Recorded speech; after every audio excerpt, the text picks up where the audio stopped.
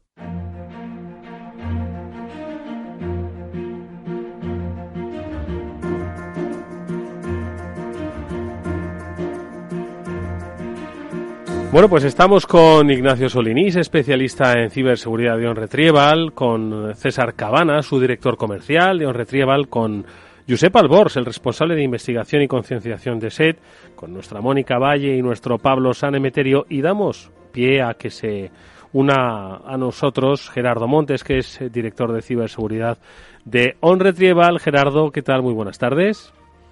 Hola, buenas tardes a todos. Oye, encantado de tenerte con nosotros para que charlemos de, pues eso, dónde desempeña su labor un especialista en ciberseguridad, especialmente, ¿no?, en esos denominados Security Operations Center, ¿no?, esos centros de operaciones de seguridad. Pero estábamos justo, Gerardo, antes de la pausa que hemos hecho para la publicidad, hablando de, pues oye, el talento, el empleo, la formación y las necesidades. No te preocupes que no te vamos a preguntar cuánto ganas, pero sí que nos habíamos quedado con esa duda para cerrar un poco este tema, Ignacio, sobre los rangos salariales, también un poco para que las empresas entiendan pues por qué deben contratar, por qué deben fijarse en los especialistas en seguridad para sus organizaciones. Ignacio, adelante. Mira, un experto en ciberseguridad varía en función de muchos factores. Un técnico junior, como estábamos hablando, puede entrar realmente con un sueldo relativamente bajo para ser un técnico, entre los 22 y 25.000 euros anuales, ¿vale? Uno con cierta experiencia y ya con, digamos, que aporte algo más, y luego hablaremos de ese algo más, puede rondar los 45.000 euros anuales, ¿no? Que es lo que, depende de estudios, va a ir variando. La transformación digital, en concreto, ha creado una necesidad, pero no solamente es eso, sino dentro de esto es el mercado muy importante, la experiencia que aporta el técnico y otras capacidades como es la capacidad analítica, la productividad, que por ejemplo en OnRetrieval premiamos mucho. Nosotros, nuestras retribuciones no solamente están cerradas a un bruto anual, sino que todos tenemos una incentivación, un paquete de incentivos por producción, incluidos los técnicos de laboratorio. Yo creo que eso es lo más importante, porque esa es la parte que te va a llevar a sueldos altos, en vez de cerrarte con algo similar. Y creo que Gerardo me va a dar la razón en este aspecto. Luego, si queréis, hablamos de las cifras en Norteamérica, son mucho más elevadas, pero porque hablamos en Estados Unidos de que un sueldo bajo sería de $52.000 anuales y uno alto pues estaríamos en 110.000, pero como digo yo, no solamente, ojo, hablamos de media. Indudablemente un CISO de una empresa multinacional norteamericana está siempre por encima de las 6 cifras y con un 2 delante. Hablamos 210, 240.000 euros, sí, efectivamente, por ahí andamos. Un buen hacker ético, un buen analista, efectivamente, anda también por encima de los $200.000. Interesantísimos, la verdad, los rangos salariales. Es cierto que hablar de salarios y ponerlos en comparativa no solo con Estados Unidos, sino con otros países, pues tiene su lado perverso al final. Bueno, pues la renta per cápita de los países, ¿no?, y el propio crecimiento de las empresas y las economías, pues hace que, oye, a todos nos encantaría cobrar como en Estados Unidos, ¿no? Pero al final, bueno, pues obviamente son otros niveles de vida y otros costes de la vida que yo creo que tendrían, por supuesto, un análisis, pero más desde un capítulo de microeconomía, ¿no? No obstante, lo dejamos sobre la mesa, por supuesto, y recuperamos de nuevo a Gerardo Montes, director de ciberseguridad de OnRetrieval, para que pues nos hables, Gerardo, del desempeño, ¿no?, del día a día. Estamos hablando de los profesionales que se demandan, de los profesionales que van a trabajar a futuro. Cuéntanos, hemos mencionado el concepto del SOC, del Security Operations Center. ¿Por qué es tan importante esta figura del SOC en vuestro trabajo? Cuéntanos. Bueno, yo creo que principalmente el SOC lo que nos ayuda es a poder gestionar muchos incidentes de seguridad de muchos clientes con poco personal. Y no digo poco personal en el sentido de que tengamos pocas personas, lo digo más bien en necesitas tener unos procedimientos que te ayuden a, cuando recibes un incidente, evaluarlo y filtrarlo. Suele establecer como 3 niveles. En un primer nivel tienes a gente más técnica, de infraestructuras, que aunque tiene conocimientos técnicos, puede gestionar tickets y demás, y pueden hacer unas primeras labores para eliminar falsos positivos, por ejemplo, ¿no? O para hacer una recopilación de información para escalarlo a otro nivel donde sí puede haber un consultor más especializado. A mí sí que me gustaría aportar una cosa, y es que yo en todos los años que llevo en ciberseguridad, que como Josep o Pablo, ¿no?, llevarán también muchos años, ¿no? Que aprovecho a saludaros o mandaros un saludo. Las canas les han salido en este sector, sí. Donde yo más he aprendido ha sido con la experiencia, al pasar los años. Yo nunca empecé en ciberseguridad, empecé por redes, luego di un salto a programación, y en cada uno de estos, luego infraestructuras, virtualización, etcétera, y en cada uno de estos años, en los que he ido cogiendo distintos expertise con distintas tecnologías, me han ayudado a que cuando entré en el mundo de la ciberseguridad es todo más fácil, ¿vale? Sí que es cierto que entender datos binarios, hacer reversing o APTs muy avanzados, etcétera, pues puede llegar a ser complicado. Pero si tú tienes unas bases buenas de infraestructuras, de redes, de sistemas operativos, de programación, etcétera, cuando te tienes que enfrentar a temas de ciberseguridad son más sencillos. Y evolucionar sí que es cierto que tienes que ir estudiando y actualizándote, pero todo no hay una evolución tan grande que te deje atrás. Eso lo único que lo da es la experiencia. Es así. Trabajar en muchas empresas, desde empresas pequeñitas hasta luego trabajar en empresas más grandes. Por eso los perfiles que se solicitan hoy por las empresas, en los que yo leo necesitan ingenieros con máster y encima piden una titulación técnica, digo, pero si no tiene tiempo esa persona para sacarse toda esa ingeniería, todos los máster que piden y encima tener toda la experiencia de tecnologías que piden ahí. Es prácticamente imposible, o te tienes que coger a un tío de 45 años a 50 años. Que tenga 45, o sea, que tenga una experiencia realmente grande. Entonces, hay que romper una lanza a favor de, sí, las universidades, etcétera, que quizás yo lo que he visto a nivel de gente que sale de las propias universidades y que yo mismo he tutorado aquí en la Universidad de León u otros sitios, salen con muy poca preparación. Pero preparación no tanto técnica, ahí sí, les pueden enseñar arquitecturas MIPS y otras cosillas, pero para lo que se van a encontrar en el mundo real salen con cero preparación. Cero. Entonces, quizás es muy importante que las universidades adecúen todo lo que dan en sus programas de formación a la realidad del mundo de hoy y la que nos va a tocar vivir en los próximos 30, 40 años. Hasta ahí es donde yo puedo aportar en cuanto a esto del personal. Yo le quería preguntar a Gerardo un poco. A ver, la parte de la universidad siempre he dicho que es un poco una base donde tienes que sentar el resto de tu carrera. Es decir, tú de la universidad sales sabiendo un poquito de redes, un poquito de sistemas operativos, un poquito de programación, un poquito de inteligencia artificial, un poquito de base de datos, y luego es el día a día de tu trabajo, como bien ha dicho Gerardo, y tu experiencia profesional la que te permite construir tu carrera profesional o tu edificio. Y cuanto más sólidas sean esas bases que se han obtenido en la universidad, mejor se sienta esa carrera profesional. Por otra parte, yo quería aprovechar ya que tenemos a Gerardo, que nos contara un poco para los oyentes que estén preguntándose cómo puede ser un día a día en un SOC, es decir, cómo es la llegada por la puerta al SOC y qué es lo que ocurre, qué es lo que encuentra un profesional que entra en vuestro SOC. Bueno, lo normal es llegar y que haya algún fuego que apagar, pero son fuegos livianos, como en todo el sector. Brasas, ¿no? Brasas, rescoldos. Sí, eso es. El que no se dedica a infraestructuras y se le ha estropeado un switch, ¿vale? Es un email que ha llegado a un cliente y este email, el cliente sospecha de él y nos pide que hagamos un traceo del mismo para ver si eso es legítimo o no es legítimo, si puede tener algo malo, ¿no? O sea que al final, siempre que entramos por la puerta hay pequeños incidentes de nivel 1 que tenemos que ir cubriendo. Llegar a un caso en en el día a día, que se produzca de una criticidad enorme, de una fuga de datos, es difícil. No todos los días se producen este tipo de cosas. No todos los días se salva el mundo, pero bueno, alguno que otro, ¿no? Eso es. Pero esto también viene a colación de una cosa que estabais hablando antes, que estaba escuchando, y es que nosotros donde prestamos servicios, a las empresas que prestamos servicios, no solo les prestamos ya servicios de seguridad gestionada.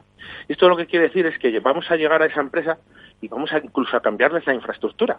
O sea, si ellos estaban trabajando con un tipo de switch, les vamos a meter otro tipo de switch. O sea, le vamos a adecuar eso para trabajar con nosotros, que es como nosotros operamos. ¿Vale? O sea, adecuamos al cliente para trabajar con él, con un hardware que nosotros conocemos, con un software que nosotros conocemos, etcétera. Entonces, cuando un cliente ya tiene una seguridad gestionada contratada, es muy difícil que lleguen a... No es que sea muy difícil, sino que es menos probable que seas hackeado. Así que no nos encontramos con grandes casos porque hacemos nuestros deberes bien, fortificamos infraestructura bien. Antes estabais hablando de que los ataques actuales no son muy evolucionados, realmente no invierten en soluciones muy tecnológicas para hackear, sino que utilizan tecnologías o tipos de ataques antiguos. Efectivamente, si, como decía Josep, las empresas contratan una seguridad gestionada y esta fortifica sus sistemas, pero con las medidas básicas que puede conocer mucha gente, de repente pasan a tener un grado de seguridad del 85%, ¿vale? O sea, lo que trato de deciros es que nosotros no nos enfrentamos a casos muy críticos de ataques de seguridad porque ya hemos hecho una labor de fortificación en el cliente. Cuando llegamos a cualquier técnico al trabajo, lo primero que hace normalmente es se conecta a una capa de correlación de información, ¿no? Tiene sus distintos dashboards que nos ayudan a facilitar, o sea, que nos ayudan a poder detectar qué anomalías o qué tipo de tráfico está habiendo en la red del cliente, etcétera. Tenemos, digamos, distintos paneles donde podemos ir viendo las alertas como en cualquier SOC, ¿no? Y ante una notificación de un cliente, pues siempre hay un técnico que va a revisarla, a ver si es un falso positivo o no. Por supuesto, siempre que se está generando esa alerta, merece la pena verla. Oye, no es un sistema... Sí. Gerardo, los butrones en los bancos comenzaban los viernes por la tarde para que así hasta el lunes por la mañana, que no volvían al banco, no se daban cuenta de que les habían hecho un agujero en la caja fuerte, ¿no? La cibercriminalidad opera por la mañana, por la noche a las 7 de la tarde, a las 8 se van en la empresa, ¿no? Bueno, aquellas que tienen turno y se pueden ir, ¿no? Entonces...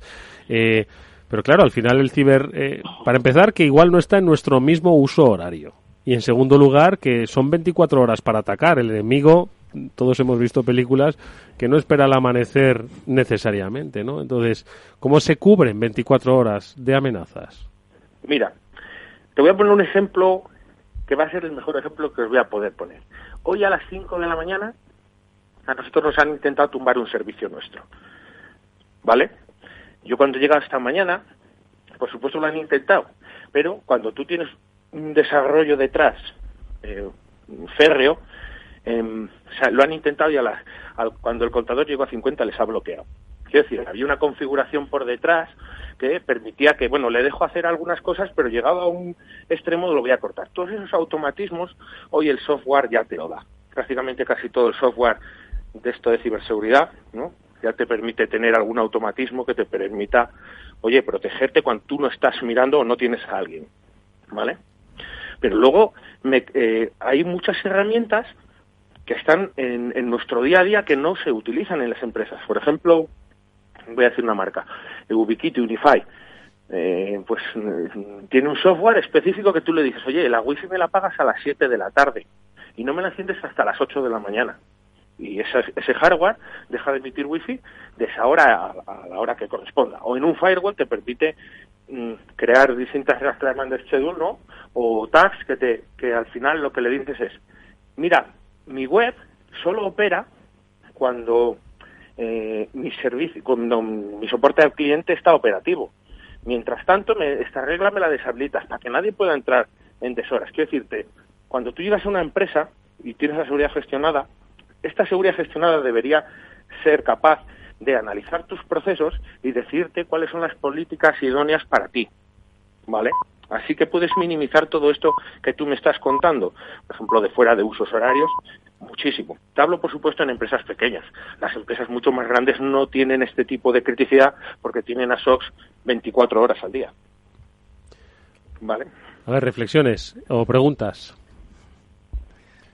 Yo, sobre todo, como reflexión, una de las cosas que escuchando a Gerardo me planteo es, en ese mercado de pequeña mediana empresa al que nosotros nos estamos dirigiendo, le podemos dar un conjunto de perfiles técnicos que van a poder abordar ese problema en diferentes capas, ¿no? O sea, al final el problema que nos enfrentamos en una pyme es que es imposible que tengamos una persona especializada en todas las actividades en las que tengamos. La única manera es ponernos en manos de un equipo, de un SOC, que realmente va a poder hacer ese análisis, poder escalarlo, poder dar un servicio de 8x5 o poder dar un servicio de 24x7.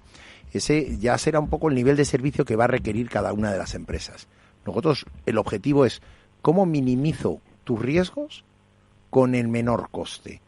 Porque, como decíamos antes, uno de los objetivos es cómo llegar a ese 80-90% de ataques sin tener que consumir unos recursos que el mundo de la pyme a día de hoy es lo primero que tiene que mirar. Yo no me puedo gastar más dinero del que me puedo permitir, pero necesito minimizar esos ataques. Eso es dando un servicio de verdad ajustado al riesgo que se está corriendo. Yo digo, en mi casa, una de las batallas con mis hijos es, por la noche, se apaga el router. ¿Por qué? Porque es que es lo más seguro. Si yo no estoy usando el router, lo mejor que puedo hacer es tenerlo apagado. Si yo no tengo los sistemas funcionando cuando de verdad no necesito que funcionen, pues es una manera de seguridad, ¿no? Es una llave de seguridad muy sencilla, muy económica, muy básica. Y claro, nos encontraremos sistemas que dirán, no, yo no puedo apagar, porque por la noche mi equipo está conectado con otro. Claro. O sea, ahí ya evidentemente tendremos que ir viendo a la casuística de cada uno, ¿no? O sea, hay que buscar la manera más sencilla de resolver unos problemas que sabemos que per se son complejos. O sea, tampoco se trata de decir que el problema es simple porque no lo es. Pero sí tenemos que buscar la manera más simple para que la empresa delegue en nosotros la complejidad y ellos tengan que gestionar de manera sencilla. Y aprovechando que tenemos a Gerardo, que hemos estado hablando del ransom, y también tenemos a Josep del ransomware y de las pymes, que es una de las cosas que más les ha afectado, me gustaría saber, tanto por la parte de Josep como la parte de Gerardo, cómo combaten ellos el ransomware. El secuestro del que nos hablaba Ignacio, de que finalmente alguna empresa pagaba, ¿no? Sí. A ver, venga, Josep. Pues nosotros nos ocupamos de la parte proactiva, es decir, la detección del ransomware en su fase inicial, ya sea a través de los medios de propagación habituales, a través de enlaces, adjuntos y demás, como detectando, por si se ha saltado la medida de protección anterior, detectando cuándo está empezando a ejecutarse un sistema, ya sea a través de conexiones con el centro de mando y control, a través de que está realizando un proceso de cifrado que no está autorizado, y para eso incluimos soluciones de seguridad dentro de nuestras propias soluciones que están focalizadas para evitar este ataque por ransomware. Luego están opciones, digamos, ya reactivas que pueden ayudarte, como las opciones de OnRetrieval, que permitiría pues sacar un análisis forense e intentar descifrarlo. Pero siempre está bien contar con las máximas capas de seguridad posibles para así ir preveniendo un ataque de este estilo, o como muchos otros, desde su fase inicial. Cuanto más capas incorpores, más posibilidades tienes de bloquear un ataque, no de ransomware, sino de cualquier cosa. Y a eso hace falta también añadirle por la inteligencia y, sobre todo, ya que está Gerardo aquí, aprovechando para saludarle, contar con la experiencia pues, de técnicos, ya sea desde un SOC para alertar a sus clientes, como desde un servicio de soporte de una empresa de seguridad como la nuestra, para así poder darles el servicio que merecen. Gerardo. Efectivamente, si nosotros no tenemos la capacidad de ser tan preventivos como esos son unos gigantes, ¿no? Pero sí en una fase de posexplotación. Cuando un cliente ya lo ha tenido, tenemos dos partes. Una que sería la de análisis propios, en las que, como nos llegan muchas muestras, vamos teniendo nuestra propia base de datos con cierta información, incluso llegar a hacer un reversing si se tuviera que hacer. O en el segundo de los casos, colaboramos con entidades terceras que nos ayudan a solventar este problema. Bien porque ya conocen la solución a ese ransomware y nos mandan un descifrado o una ayuda, ¿no? O porque sin más no se conoce y quedamos a la espera de que este tercero nos pueda facilitar esa información. O sea, sería una parte de posexplotación la nuestra. Oye, ¿cómo se produce un secuestro, un ransomware? Tú entras a trabajar en tu oficina y va dirigido contra alguien, o es un alguien el que puede abrir perfectamente ese correo electrónico y a través de esa apertura mediante un phishing pueden entrar en tu sistema y bloquear. Pero ¿a quién le salta la alerta? ¿Al director financiero? ¿A un simple empleado? ¿A un trabajador de, yo qué sé, una oficina? ¿Cómo funciona? Pues lo normal es que perdón, no quería cortar. Lo normal es que cuando tú llegas a la empresa ven que no puedes abrir el fichero y es donde saltan las alarmas. Eso es lo normal, ¿vale? Pero normalmente las empresas pequeñas no tienen sistemas de seguridad que alerten de eso. Hombre, si tienen un buen endpoint, un buen antivirus, pues hombre, es posible que haya saltado una alerta o que haya conseguido solo cifrar una parte de los ficheros, la otra no porque lo haya bloqueado. O sea, pero lo normal es que se encuentren ya con esa información ya cifrada y ya el remedio ya tenga que venir en la parte de posexplotación. No sé qué dice Josep. Pues nosotros lo que vemos es que depende de la familia ransomware utilizada y de las intenciones de los delincuentes. No es lo mismo un ransomware pensado para propagarse dentro de la red interna de una empresa, que puede venirte a través de un phishing con un documento que lleva dentro pues código malicioso que descarga el ransomware propiamente dicho, que no, como estamos viendo también desde hace bastante tiempo, que sea un ataque dirigido a un servidor a través de un RDP mal securizado con una contraseña que se revienta por fuerza bruta y que no solamente les cifran los archivos, sino que aprovechan para robar información importante que pueda haber dentro de ese servidor. O sea, hay tanto ransomware pues como cualquier otra variedad de malware. De hecho, lo que estamos viendo es que ya no se ve tanto esa ransomware de propagación masiva a todo tipo de usuarios, sino que se están centrando en empresas que al fin y al cabo son las que están más propensas a pagar. Lo que yo sí te puedo decir lo que pasa en un retrieval cuando intentan hacer eso.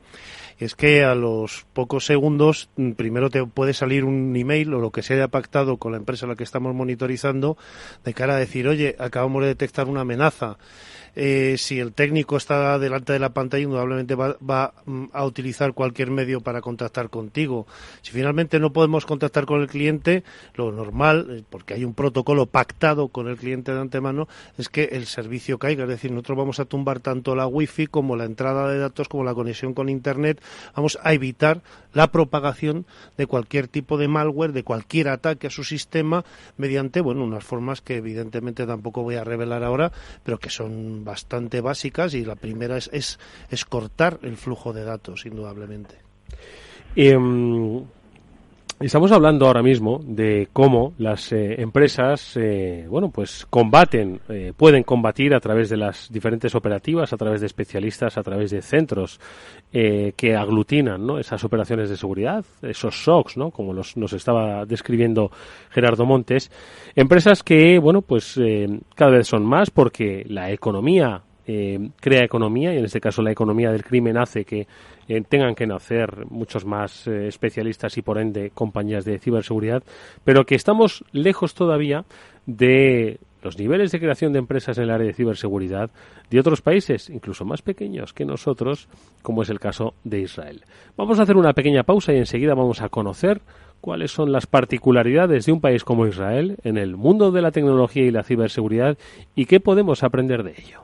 ¿Sabía que el oro se ha revalorizado un 335% en los últimos 20 años? Ahora que lo sabe, seguir dejando todo su dinero en el banco es su decisión. O si lo prefiere, invierta parte de sus ahorros en oro con Degusa y mantenga su poder adquisitivo. Infórmese en el 911-982-900 o en degusa-mp.es. Degusa Oro, la inversión segura. ¿Hace trading en divisas? Acceda con CMC Markets a más de 330 CFDs sobre pares de divisas, incluyendo CFDs sobre criptomonedas, Bitcoin Cash, Litecoin y Ripple. Opere con las plataformas y las apps de trading de CMC Markets. Ahora MT4 también disponible. CMC Markets, su mejor opción. El 80% de las cuentas de inversores minoristas pierden dinero en la comercialización con CFDs con este proveedor. Debe considerar si comprende el funcionamiento de los CFDs y si puede permitirse asumir un riesgo elevado de perder su dinero. ¿Cansado de la baja rentabilidad de los depósitos? ¿Decepcionado con tu inversión en bolsa? Miles de inversores llevan años disfrutando de la alternativa de Mi AAA y están consiguiendo más por su dinero. ¿Cómo? A través de Mi AAA puedes invertir tu dinero igual que lo hacen los bancos, de manera sencilla y totalmente transparente. Entra en mitriplea.com y descúbrelo. Recuerda, Mi AAA. After Work, con Eduardo Castillo.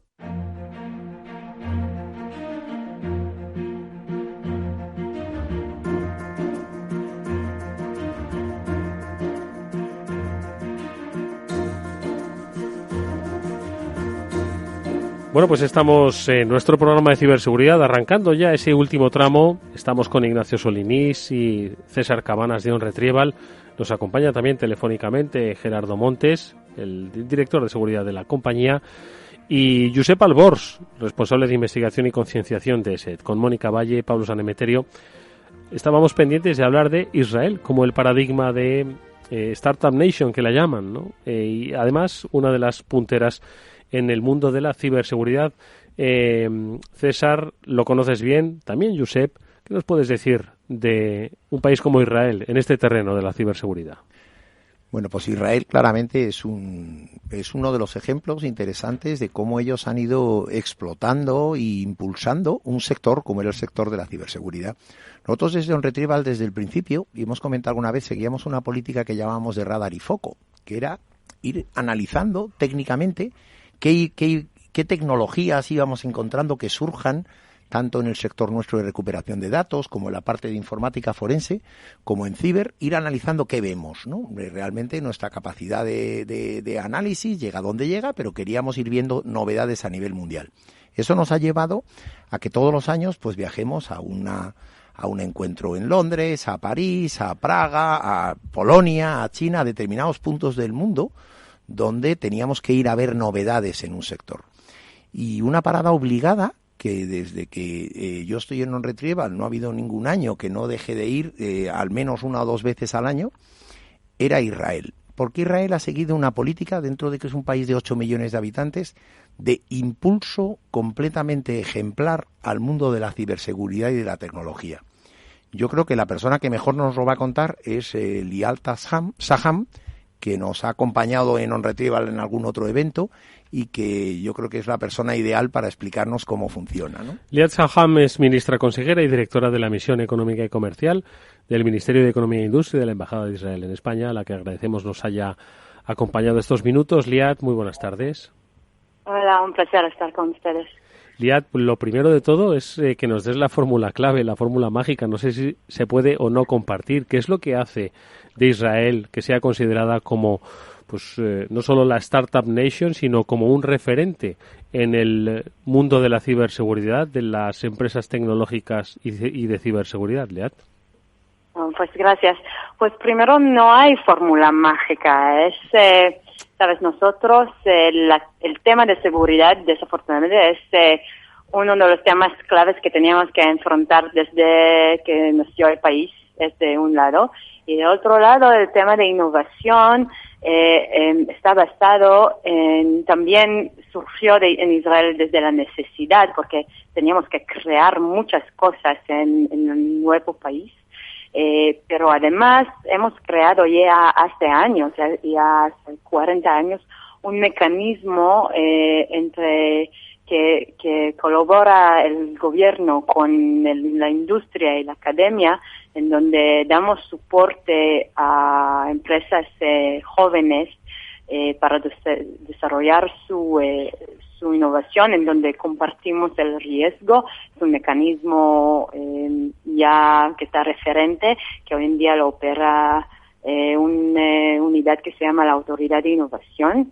Y en el tema de seguridad también utilizamos toda la experiencia, tanto desde el ejército, como también con el empuje del gobierno que da apoyo a través del ministerio del primer ministro, y apoya y coordina todos los esfuerzos de ciberseguridad en el país y por ejemplo también da apoyo para que las universidades crean programas adecuados de formación en nivel alta en todas las universidades en diferentes aspectos de ciberseguridad, y tiene pues muy holístico para asegurar que de verdad ahí podemos ejecutar nuestro la estrategia de ciberseguridad.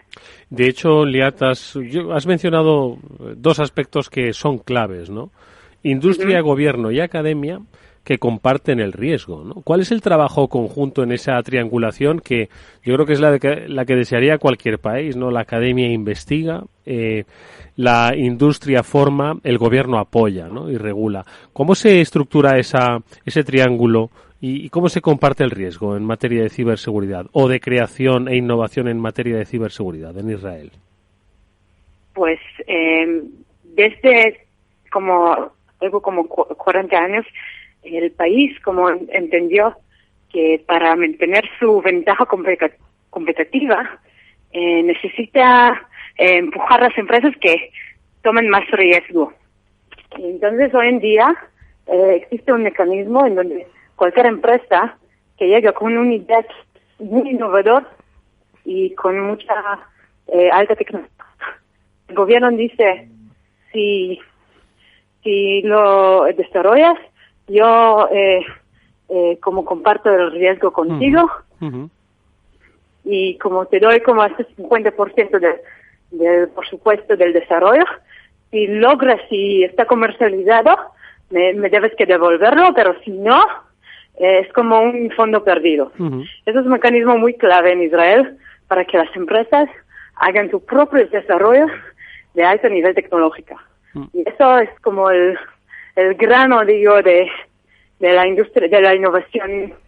Forma parte muy importante en la innovación de Israel, pero además también hay parte del ejército, que hay unidades que están enfocadas de ciberseguridad, y después gente que termina su temporada en el ejército salen al mercado privado y crean sus propias empresas.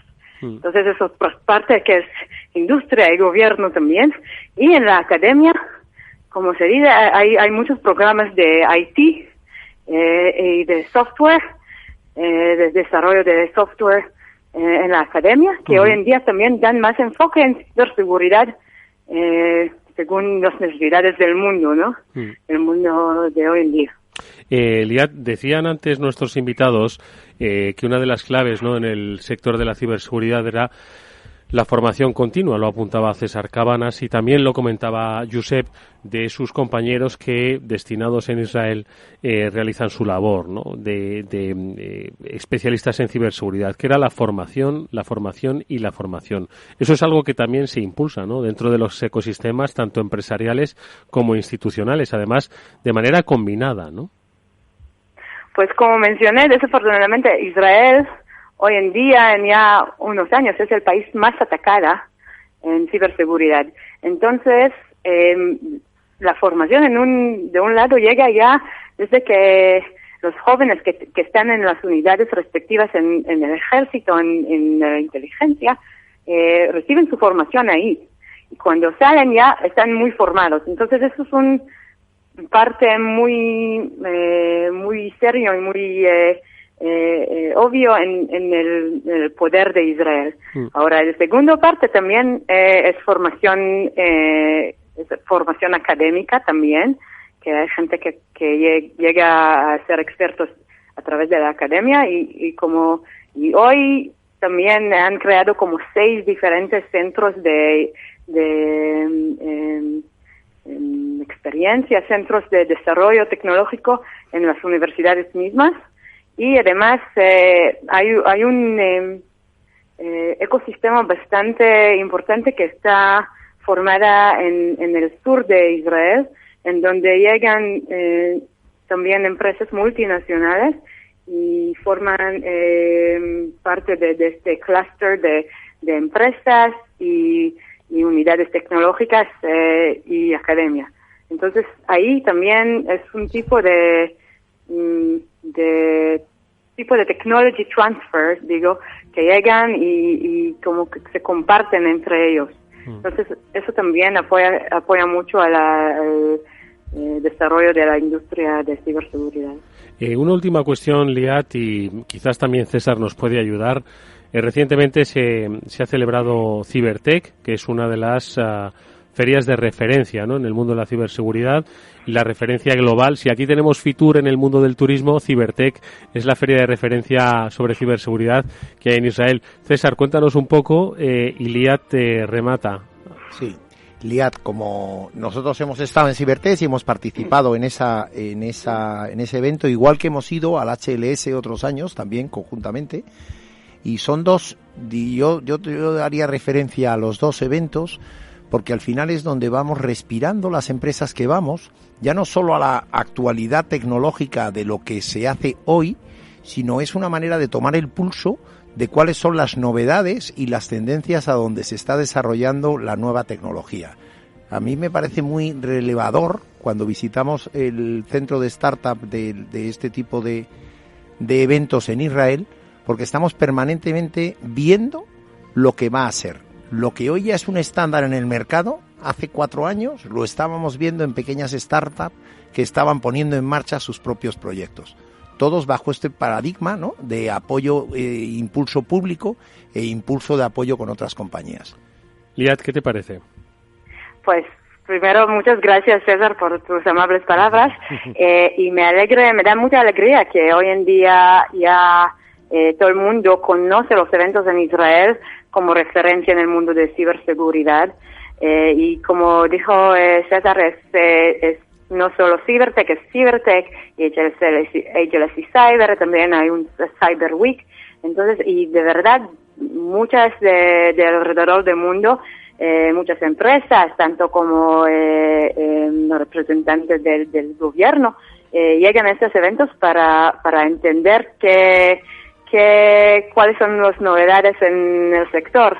Y eso nos da mucho orgullo. Bueno, pues ahí está, un breve pero muy significativo repaso a cómo Israel, país puntero en el mundo de la ciberseguridad y de la tecnología, aprovecha, aplica cuáles son los conocimientos, cuál es la imbricación que todas las instituciones tienen, no solo por esa concepción histórica, ¿no?, que ellos mismos han vivido, sino también por cómo entienden que se va a producir el mundo. Nos ha ayudado a entenderlo Liat Shaham, que es ministra consejera y directora de la Misión Económica y Comercial del Ministerio de Economía e Industria de la Embajada de Israel en España, a la que primero te agradecemos mucho que nos hayas atendido y segundo, emplazada quedas a que nos visites al estudio de Capital Radio para poder profundizar en estos interesantísimos temas. Liat. Gracias, fue un placer. Hasta pronto. Bueno, ¿qué os parece? Últimos minutos para últimas reflexiones. Claro, sería ideal esa triangulación industria, gobierno y academia, apoyar con planes de incentivos presupuestarios, fiscales, el desarrollo de empresas. Equivócate, asumimos el riesgo, porque ellos, claro, nos contaba Liat que efectivamente la historia de Israel pues no es una historia realmente de tranquilidad y de paz, ¿no?, en lo que se refiere a las fronteras, y fronteras que ya desaparecen, ¿no?, a través de la ciberrealidad, ¿no? Nosotros nos encaminamos hacia un mundo también sin fronteras para la ciberseguridad. César, ¿qué quieres apuntar? Yo quería apuntar que hay yo creo que hay dos aspectos, como nos ha contado Liat, que son básicos, y alguno podremos tomar y a lo mejor otro no. Como tú dices, ellos tienen una idiosincrasia muy personalizada como país, que probablemente nosotros tenemos el nuestro. Y ellos tienen sus dos grandes fuentes de crecer en el mundo de ciber. Uno viene con el apoyo institucional, que ese yo a día de hoy no entendería por qué no somos capaces de hacerlo. Y otro es evidente que lo tendríamos que buscar un plan B, porque ellos están 3 años haciendo un servicio militar y haciendo una formación institucional que a día de hoy nosotros no lo tenemos dentro de nuestro marco, ¿no? Tendríamos que buscar ese mundo académico, ese mundo empresarial, ese mundo institucional que pudiera ayudar a la formación. Pero yo creo que solamente el impulso de inversión pública a la hora de impulsar las startups es algo que desde INCIBE y desde determinados organismos están tratando de iniciar y de impulsar. Aquí se han puesto encima de la mesa en algún programa algún caso de este tipo, y que evidentemente podríamos coger ejemplos como el de Israel como objetivo.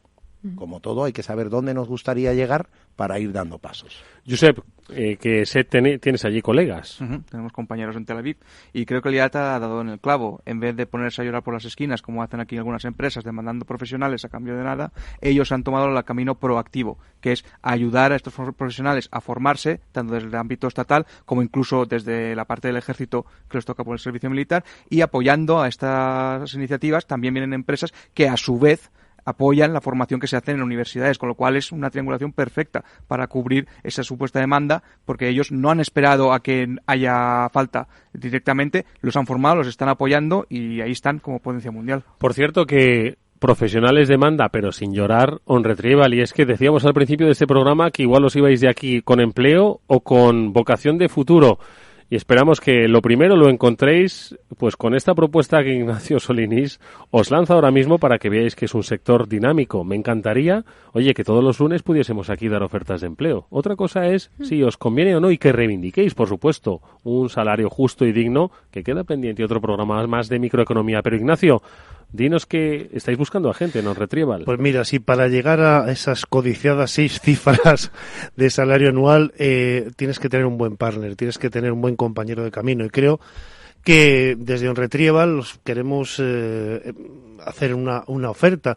Está en nuestra página web, lo podéis mirar en la página web de On Retrieval, pero estamos buscando especialmente un técnico de laboratorio, estamos buscando también otro nivel ingeniero o un ingeniero técnico para el área de ciberseguridad, concretamente ese es mi área, técnico de ciberseguridad y otro nivel más sencillo, un jefe de proyecto incluso, podría ser para algún tipo de desarrollo, para algún nuevo producto, y también alguien de atención comercial, más en concreto alguien de atención al cliente con portugués, ¿vale? Para estar en nuestras oficinas, atendiendo posibles clientes, entrada de llamadas, emisión, en fin. En cualquier caso, ¿qué se ofrece? Pues en On Retrieval un paquete de retribución interesante, un ambiente dinámico, una formación evidentemente continuada en todo esto, un plan de carrera para que puedas llegar al futuro junto con nosotros y a ver si todos llegamos a esas 6 cifras. Bueno, pues On Retrieval, que lo sepáis, busca un técnico de laboratorio, un ingeniero o un técnico para el área de ciberseguridad, un técnico de ciberseguridad o jefe de proyecto y una persona para el área comercial y que además tenga esa capacidad de expresarse correctamente en portugués. Amigos míos, si es que no tiene fronteras. Pues a través de la página web de On Retrieval, que es onretrieval.com, entiendo que pueden acceder a todo esto y trabajar codo a codo con los especialistas que hoy nos han acompañado. Buena gente, mejores trabajadores, ellos son Ignacio Solinís, César Cabanas y Gerardo Montes, que sigue por ahí todavía en las alturas. Gerardo. Sí, escuchándoos aquí. Bien, atentamente. Oye, pues nada más que nos resta agradeceros a los 3 que nos hayáis acompañado en este programa especial. Mucha suerte para el futuro y lo dicho, hasta muy pronto. Gracias. Muy buenas tardes, muchas gracias. Muchas gracias a todos. Y también le agradecemos a Josep Albors, otro de los amigos del programa, especialista de SET, que nos haya acompañado también en este interesante planteamiento. Gracias, Josep. Muchas gracias a vosotros.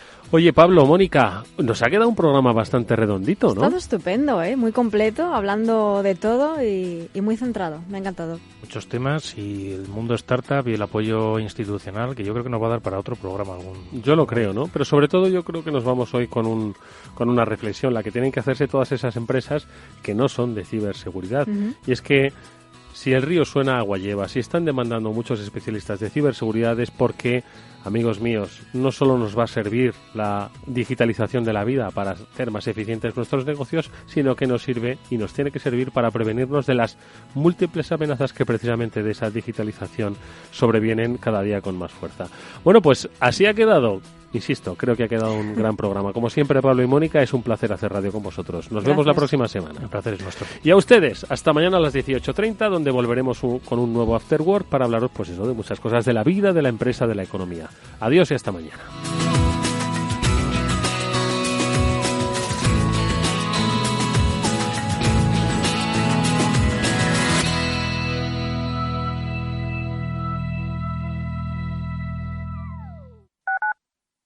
Escuchas Capital Radio, Madrid 105.7, la radio de los líderes. ¿Todavía no conoces Rising? Rising es la plataforma que te permite contratar depósitos a plazo fijo y cuentas de ahorro de más de 15 bancos europeos, con distintos tipos de interés. Más de 170.000 clientes han confiado en Rising para invertir sus ahorros. ¿Y tú? ¿A qué esperas? Regístrate en rising.es. Cuando miro hacia atrás, me veo mayor. Apenas recorría unos pocos kilómetros, pero año tras año me volví más rápido. Año tras año llegaba más lejos y me sentía más útil, más eficiente, más moderno. Sí, ahora que cumplo 100 años, me siento más vivo que nunca. 100 años más joven. Metro de Madrid. Comunidad de Madrid. Capital Radio.